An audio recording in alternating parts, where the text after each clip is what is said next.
Hello दोस्तों, मेरा नाम है सिमरन। उम्र बस 22 की हो गई है। गांव की हूं पर पढ़ाई लिखाई के चक्कर में शहर में आंटी के घर रहने लगी। मेरी हाइट ठीक ठाक है, 5 फुट 4 इंच। पर जो चीज़ लोग सबसे पहले नोटिस करते हैं वो है मेरी कमर का घुमाव और वो हल्की हल्की मुस्कान जो मैं बिना सोचे चेहरे पर ला लेती हूँ। लोग कहते हैं मेरी आंखें कुछ ज्यादा ही बोलती हैं। मैं हंसकर टाल देती हूँ। कपड़े मैं साधारण ही पहनती हूँ, कुर्ता सलवार या कभी जीन्स टॉप। पर पता नहीं क्यों लड़कों की नज़रें मेरे ऊपर से हटती ही नहीं। शायद मेरी चाल में कुछ है या हवा में बाल उड़ाने का अंदाज। खैर छोड़ो ये सब। आज मैं तुम्हें अपनी जिंदगी की वह बात बताने जा रही हूँ जो मैंने आज तक किसी को पूरी नहीं बताई।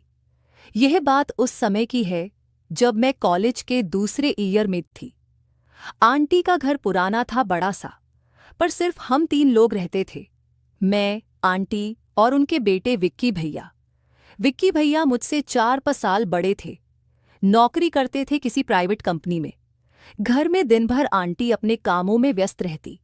मैं कॉलेज जाती और विक्की भैया सुबह जल्दी निकल जाते, शाम को देर से आते। एक शाम की बात है, मैं कॉलेज से थोड़ी देर से लौटी थी क्योंकि लाइब्रेरी में असाइनमेंट पूरा कर रही थी। घर पहुंची तो देखा आंटी किचन में कुछ बना रही थी और विक्की भैया अभी तक नहीं आए थे। मैंने बैग ऊपर अपने कमरे में रखा और नीचे आ गई। आंटी ने कहा, सिम्मी बेटा, आज विक्की देर से आएगा। ऑफिस में कोई मीटिंग है, तू नहा धो ले, मैं खाना गर्म कर दूंगी। मैं ऊपर गई। गर्मी बहुत थी उस दिन। मैंने सोचा पहले नहा लूं। बाथरूम में घुसी, दरवाज़ा अंदर से बंद किया और कपड़े उतारने लगी।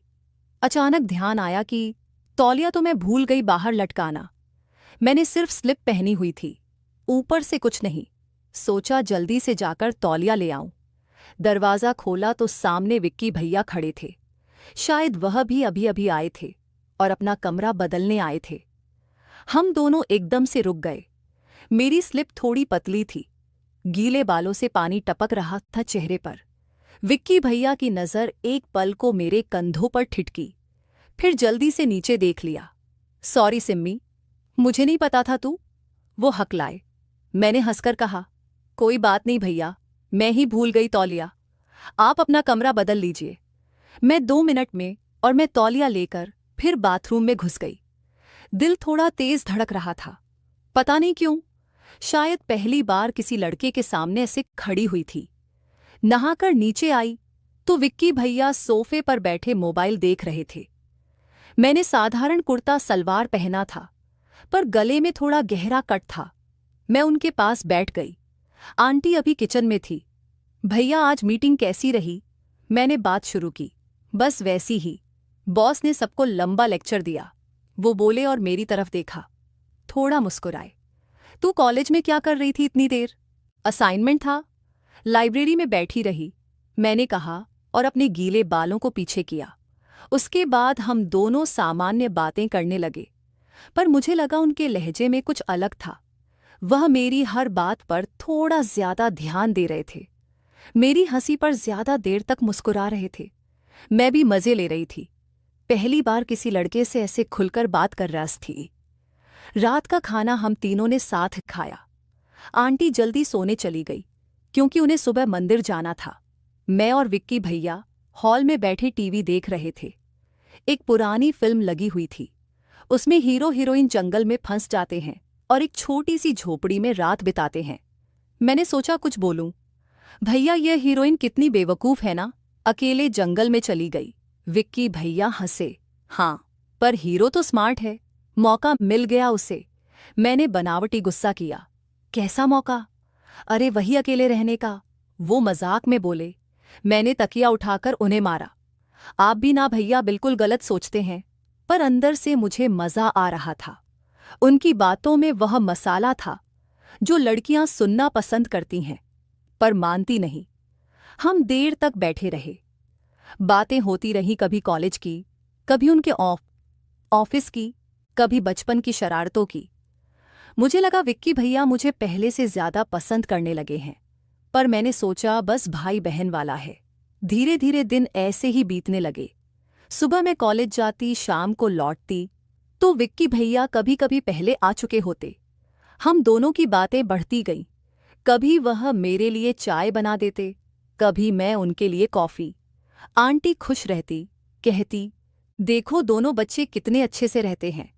एक दिन शाम को मैं अपने कमरे में पढ़ रही थी। दरवाज़ा खटखटाया। विक्की भैया थे। उनके हाथ में एक छोटा सा पैकेट था। सिम्मी, यह तेरे लिए लाया हूं। मैंने पैकेट खोला। अंदर एक सुंदर सी चूड़ियां थी, लाल रंग की, कांच की। वाह भैया, कितनी प्यारी हैं।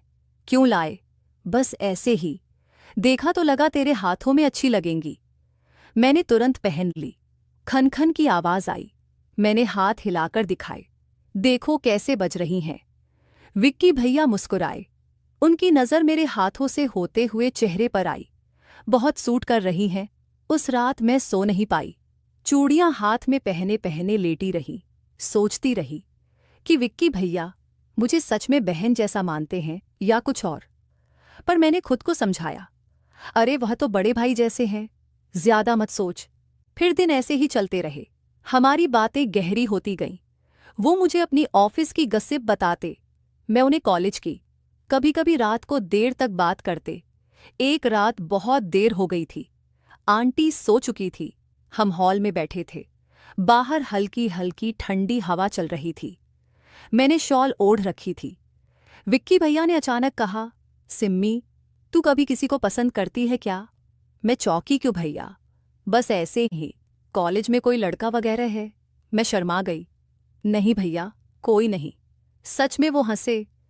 तेरे जैसे लड़की को तो ढेर सारे लड़के लाइन मारते होंगे। मैंने सिर झुका लिया। आप भी ना? मैं सच कह रहा हूं, तू बहुत खूबसूरत है। सिम्मी उस पल कुछ देर के लिए खामोशी हो गई। मैंने ऊपर देखा तो वह मुझे देख रहे थे। उनकी आंखों में कुछ था जो मैं समझ नहीं पा रही थी।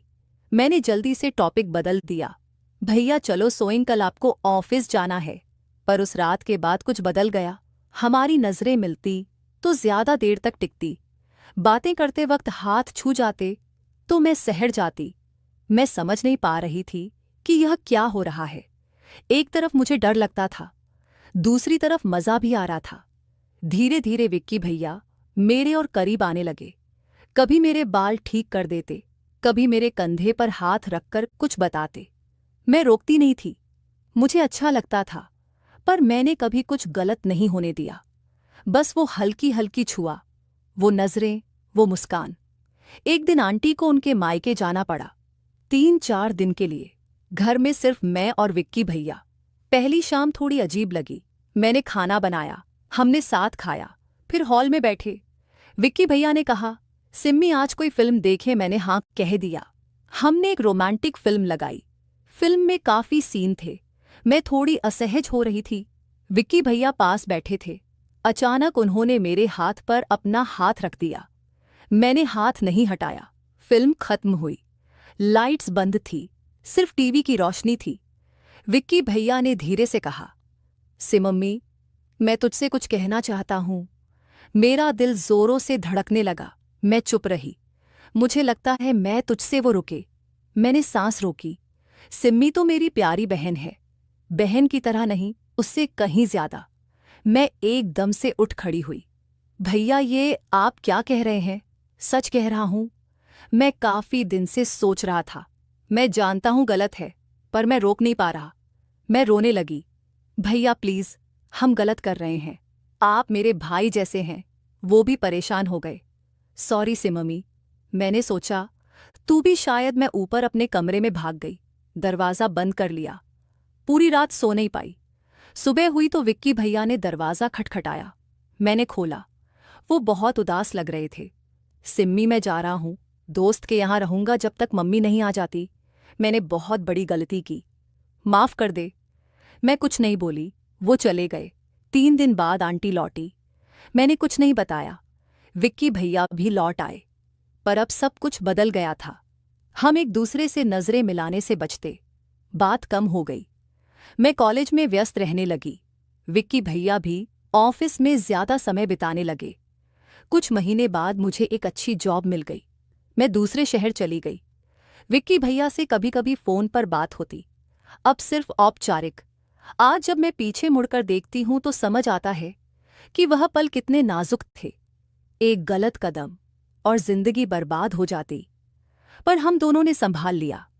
विक्की भैया आज शादीशुदा हैं। उनकी पत्नी बहुत अच्छी है। मैं भी अपनी जिंदगी में खुश हूं। कभी कभी वह पुराने दिन याद आते हैं तो मुस्कुराती हूं। वो चूड़ियां आज भी मेरे पास हैं, कभी कभी पहन लेती हूं। खनखन की आवाज सुनकर लगता है जिंदगी कितनी अजीब है, थोड़ा सा डर और अंत में सिर्फ सबक। बस यही थी मेरी कहानी। जो समझे वह समझ गए, जो नहीं समझे उनके लिए शायद अगली बार कुछ और सुनाऊंगी। अब तुम बताओ, तुम्हें कैसी लगी?